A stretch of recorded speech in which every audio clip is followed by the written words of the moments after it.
বাইদেৱে যেনেকৈ তিনিখন গ্ৰন্থ ইয়াত অতি মূল্যৱান গ্ৰন্থ প্ৰদান কৰিছে ঠিক তেনেকৈ আমিও তিনিখন গ্ৰন্থ ইয়াত প্ৰদান কৰিছোঁ। এখন হৈছে মই ইয়াৰ হেৰি কৰিছিলোঁ আচলতে প্ৰকাশক যজ্ঞেশ্বৰ শৰ্মা শাস্ত্ৰীদেৱৰ, গতিকে এই গ্ৰন্থখন মই ইয়াত দিছোঁ।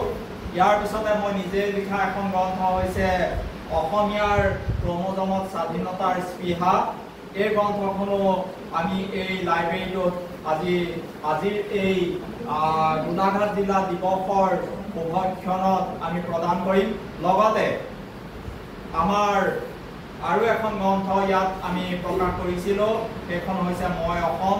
লেখক হৈছে প্ৰকাশক, মানে গ্ৰন্থ নহয়, এখন কবিতা পুথি, অনিন্দিতা বৰা। গতিকে এই তিনিখন গ্ৰন্থ মই এই বিদ্যালয়ৰ ঘিলাধাৰী উচ্চতৰ মাধ্যমিক বিদ্যালয়লৈ মই অধ্যক্ষা মহোদয়াৰ হাতত অৰ্পণ কৰি প্ৰদান কৰিছোঁ বুলি ঘোষণা কৰিছোঁ। ধন্যবাদ। তেখেতে বাইদেউৰ হাতত গ্ৰন্থ অৰ্পণ কৰিছে। মই তিনিখন গ্ৰন্থ দান কৰিছোঁ। এখন হৈছে নিতালী শৰ্মা দত্তৰ উপন্যাস মেঘৰ সাধু, এখন হৈছে চুটি গল্প সংকলন হালধীয়া জোতাবিলি উপাসনা শইকীয়া, আৰু এখন অনুপ্ৰেৰণামূলক গ্ৰন্থ ডেল কাৰ্নেগীৰ সাফল্যৰ স্বৰ্ণাক্ষৰ। এই তিনিখন গ্ৰন্থ মই আমাৰ ধন্যবাদ কৰিছে বাইদেউ। গ্ৰন্থখন কি?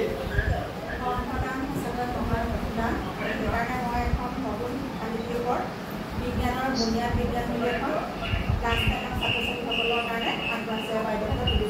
ধন্যবাদ।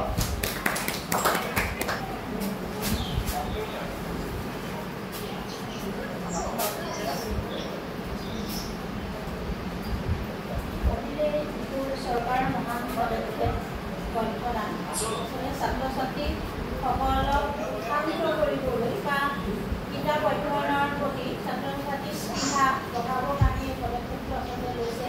সেইকাৰণে আমি যিসকল কৰ্তৃপক্ষখিনি পদক্ষেপ লৈছে তেখেতসকললৈ আমি ধন্যবাদ আচলতে জ্ঞাপন কৰিছোঁ। আৰু মই এখন কিতাপ দিব বিচাৰিছোঁ, এখন ভাষা সাহিত্য আৰু সমাজ সংস্কৃতিৰ দিদিমণি ডক্টৰ ৰাজশ্ৰী বৰা। মই আচলতে এইখন ইয়াত দিম বুলি আনি থৈছিলোঁ, মই আজিয়ে আনিছোঁ। তাৰপিছত এখনো ডক্টৰ ৰাজশ্ৰী বৰাৰ জীৱন দৈৰ্ঘ্য, এইখন কিতাপ মই অৰ্পণ কৰিছোঁ আৰু ভাবিছোঁ ছাত্ৰ ছাত্ৰীসকলে পঢ়ি উপকৃত হ'ব। ধন্যবাদ। কৰিছোঁ লেখকসকলেও প্ৰদান কৰিলোঁ। গল্প চান্দাত